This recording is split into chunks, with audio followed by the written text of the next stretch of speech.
I was saying, well, what about the 5-star hotel? You know, and he's like kind of grabbing my arm and dragging me. And so we go in this apartment. I thought, well, rather than run away and get like killed in Tokyo, I mean, I didn't even know where I was.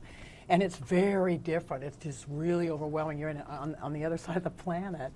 And so I went up to the apartment, and then we went inside, and then he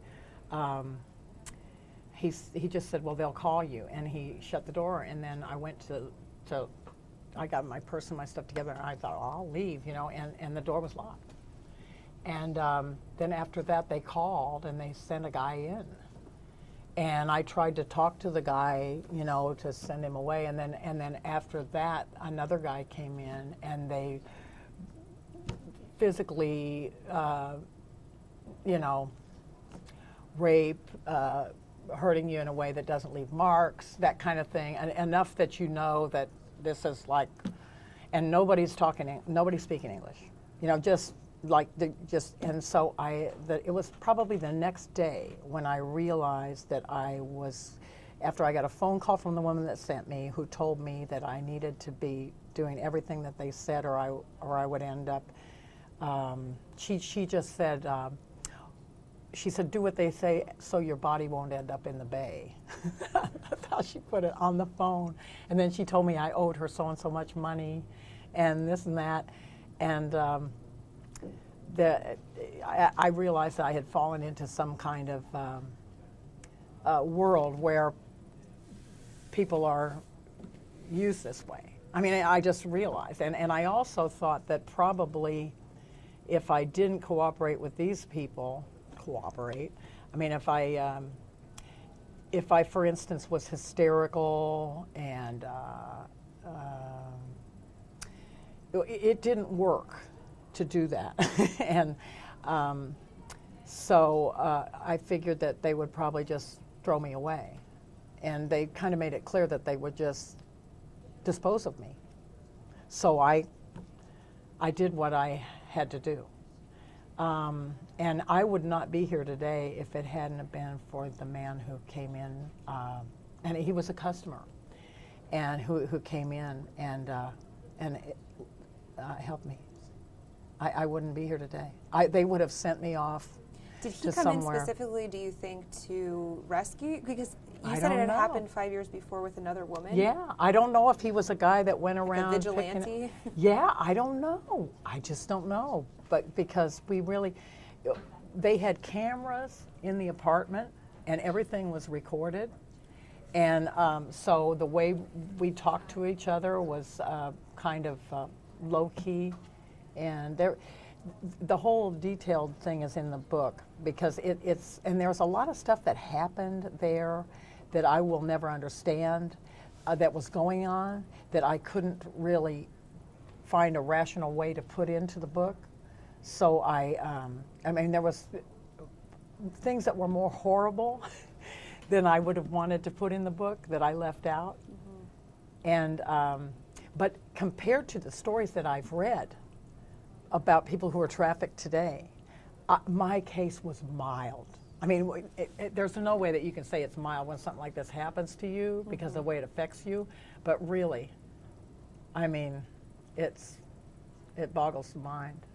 But so yeah, I knew right away, because they let you know, and you don't get a chance to talk to anybody. I mean, you don't get a chance. You know, you don't get a chance to really. You know, you don't get a chance to do anything. It's like you get violated. Mm-hmm. That's crazy and scary. It is crazy and scary. But it wasn't enough that it wasn't like they were torturing me or waterboarding me every day. So I had a lot of guilt when I got back, and shame and guilt and fear when I got back, because I couldn't process it. And in my mind, for 20 years, I had this thing where I was a prostitute in Tokyo. And I hate the word prostitute, but that's what I thought. You know, I thought, well, this was prostitution, and sure, I didn't exactly sign up for it, but still, that makes me one, and blah, blah, blah, you know, and I had difficulty with that. You blamed yourself, mind. Sort of? Well, in a way, you know, I mean, I didn't have to go with that woman. I mean, but the thing is, I know from being, I hold 4 certifications in addiction treatment. And so I know that about the disease of addiction. And I was a full-blown addict when I went. And addiction is a disease that is characterized by lack of choice. And people don't understand that. So many people say, well, this person made so many bad choices. They weren't choices.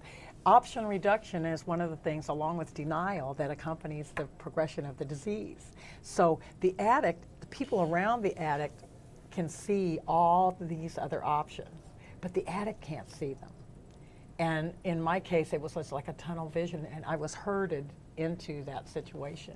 But I did make bad choices in my life. I did. And I was careless. I was reckless with my life. I thought I was bulletproof. You know, I thought I was streetwise and smart and pretty and unstoppable, and that nothing would ever happen to me. And I had this upbringing in this nice college town, and so I thought, it never even occurred to me that somebody might want to hurt me. Mm-hmm. It just couldn't even, you know, I was just this American girl, and I just didn't think it would happen. It was beyond my experience. Well, I think that it'll give people a different perception of who's involved, like who is victimized in this type of situation. You know, Yeah. coming from an all-American, Mm-hmm. you know, family, and Yeah. that's scary. And the fact that they can fight, this is what was so difficult for me to realize. You know, after I got back to the States and I was safe enough to stop and think, I felt like I had come out of a deep, dark forest where I'd been wandering, you know, and I had broken out into a clearing, and the trees were behind me, and that I'd looked back over my shoulder and I saw all these monsters in the trees. But I hadn't known them, you know, and it was that, and then I was terrified. It's like I ran across the clearing, you know, just went hysterical, you know. So I was just like, that was the way it was, and I had to realize there are people in the world who will look for someone like I was, and it's just business as usual. It's like, well, I'm going to get this many done before lunch. You know, that's what scared me and horrified me more than anything. It was to think that, that people would be just like, well, we need, you know, it's as if they're dehumanizing, and that's the scariest thing, and that is the thread that follow. You know, my story is unique. Everyone's story is unique, but there's this continuing thread through every one of the stories, and there's desperation, fear. There's some naivete. There's different characteristics of the victims, and then there's this thing: cut them from the herd, coerce, either promise, threaten, terrorize. Force in whatever way, get them in, and then isolate, threaten, continue to browbeat, and then as the person breaks quickly, at least I did. I mean, I maybe I'm just an easily broken person, but I did. I was like, it broke me, and I was broken for many years, and I had night terrors for years. I mean, not beyond nightmare. Night terrors, and then nightmares for over 20 years, and then finally the nightmares have ceased now that I've written the book, I'm telling my story, and I've helped work through it. And the nightmares have ceased. Well, thank you for sharing your story. It's quite a story. Good? Okay. We good?